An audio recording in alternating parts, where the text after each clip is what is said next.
Hi guys, Creative Katie, Karen Burchill here. Welcome to an art journal tutorial. Here's a sneak peek of the finished project. So I had some light or bright aqua on my page that I had brayered off, leftover paint. And I thought, okay, great opportunity. I've been meaning to do a purple and teal or aqua page. So that's where my mind went. So sometimes having that leftover paint leads you in a direction. However, I started going down that path and I took a detour. Stay tuned and you'll see what I mean. So I'm using this stencil. It's called Screen View and it's the 12 by 12 version of it. And I like the big blocks. And while I haven't been using my 12 by 12s mainly because I've not been using my larger journal. I'm working on finishing this 7 by 10 and I will be going up to a larger art journal. This is the Ripple stencil and I'm coming back. I wanted a little bit more aqua there since I decided my plan was to work with those colors. And I like the space that's between this and the movement of it. And for both of these, you'll notice that I've done 3 basic sections of it. And now that I'm looking at it, I'm going, oh, I want a little bit more here, and I'm extending it, just putting the stencil back on and filling in the spaces. And while I'm loving the colors together, these colors really work well. Turning it around, I'm not sure where to go next.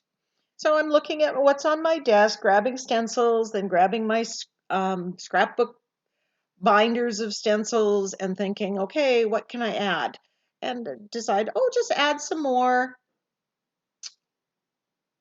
layers of stencils. This time I didn't start with a base color.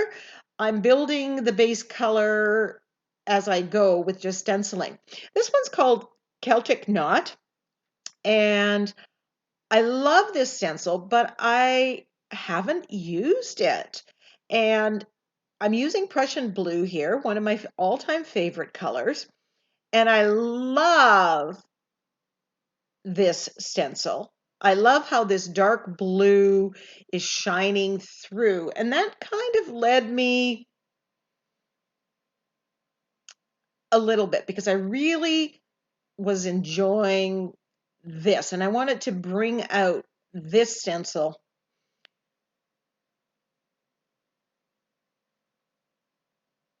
And these colors, the purple, the aqua, the Prussian blue, all work so well together.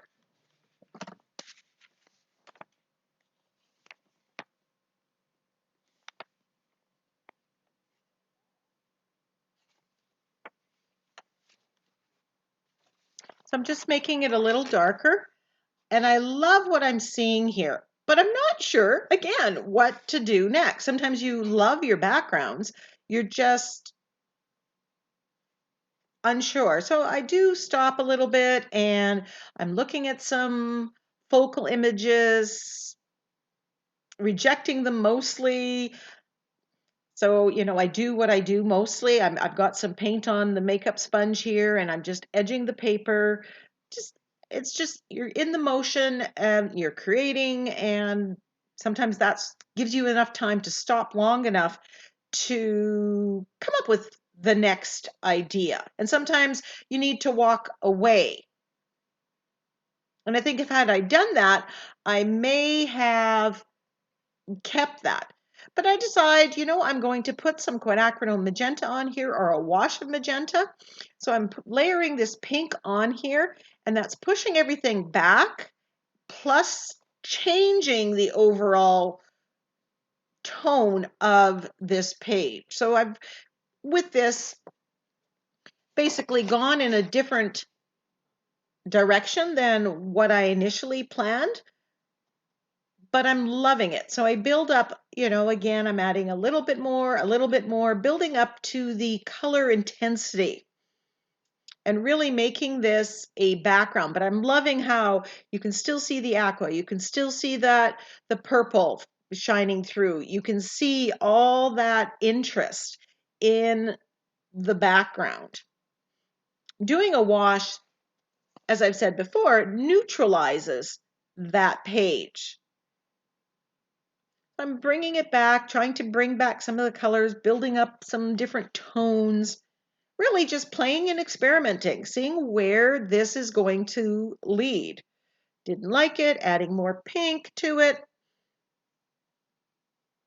At some point, the page takes over and you do one thing and that leads to the next step, leads to the next step. Now, I'm still really in love with that Celtic knot pattern. So I decided I'm going to put it in the middle. I'm grabbed my light modeling paste from the Crafter's Workshop, and I'm applying it with a key card or old credit card through the stencil. I know that this is going to give me a lot of contrast, the white on this, what is now a very dark background, but I have all that gorgeous pattern underneath. All of what I went through is not wasted. And oh, look at that stencil. It's absolutely gorgeous. And it's, textural. So I grab my stash binder of my sentiments and I'm flipping through looking for a sentiment that goes with the Celtic knot that stands for eternity. And I'm looking, I find the one explore.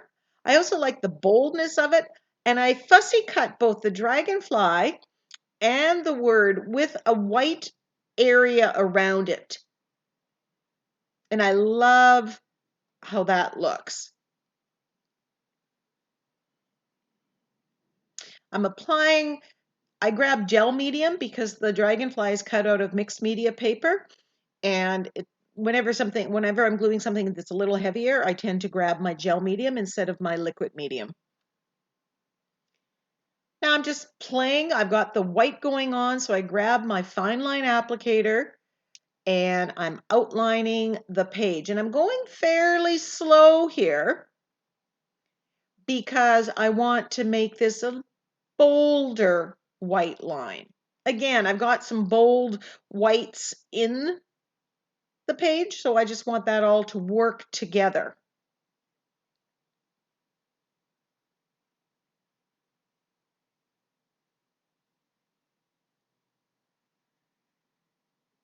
I love how I have the stencil with the modeling paste in the middle with the white, and then you see that same pattern in the darkest color in the background. I love how those things play together.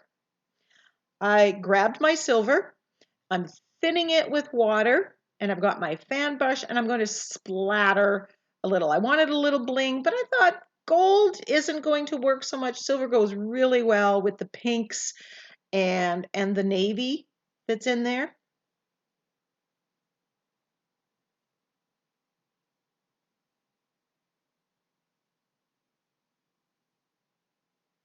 So using a stencil to set off a smaller stamp is a great way of maximizing the use of, typically stamps are small in size. So there I'm pointing to the background, that Celtic knot stencil. I thought I was done and then I didn't shade around the dragonfly, so I grabbed my angle brush. I'm using the floating acrylic technique and I'm shading around this dragonfly just to make it pop a little bit more so it stands out and basically has more weight on the page.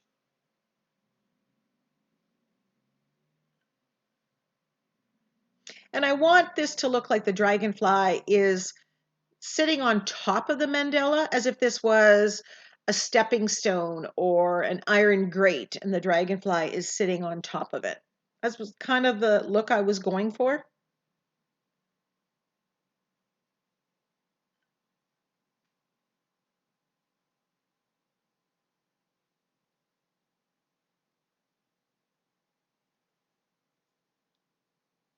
And I go back. I add a little bit with the shading and then I go back and add more.